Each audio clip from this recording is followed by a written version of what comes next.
பிதா, சுதன், பரிசுத்த ஆவியின் பெயராலே ஆமேன். யோவான் எழுதிய நற்செய்தியிலிருந்து வாசகம். அதிகாரம் 10, இறை வசனங்கள் 31 முதல் 42 முடிய. அக்காலத்தில் இயேசுவின் மேல் கல்லெறிய யூதர்கள் மீண்டும் கற்களை எடுத்தனர். இயேசு அவர்களை பார்த்து, தந்தையின் சொற்படி பல நற்செயல்களை உங்கள் முன் செய்து காட்டியிருக்கின்றேன். அவற்றுள் எச்செயலுக்காக என் மேல் கல்லெறிய பார்க்கின்றீர்கள் என்று கேட்டார். யூதர்கள் மறுமொழியாக, நற்செயலுக்காக அல்ல, இறைவனை பழித்துரைப்பதற்காகவே உன்மேல் கல்லெறிகின்றோம். ஏனெனில் மனிதனாகிய நீ உன்னையே கடவுளாக்கிக் கொள்கின்றாய் என்றார்கள். இயேசு அவர்களை பார்த்து, நீங்கள் தெய்வங்கள் என நான் கூறினேன் என்று உங்கள் மறைநூலில் எழுதியுள்ளதல்லவா? கடவுளுடைய வார்த்தையை பெற்றுக் கொண்டவர்களே தெய்வங்கள் என்று சொல்லப்படுகின்றார்கள்.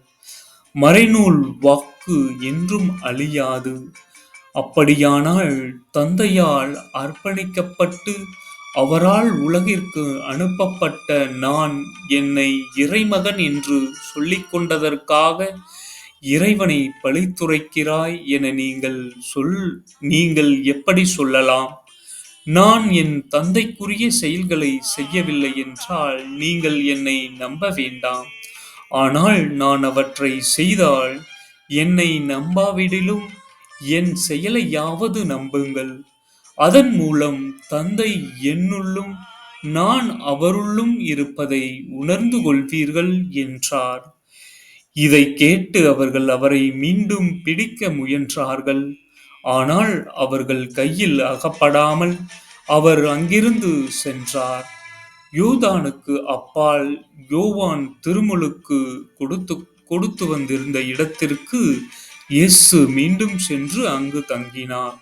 பலர் அவரிடம் வந்தனர்.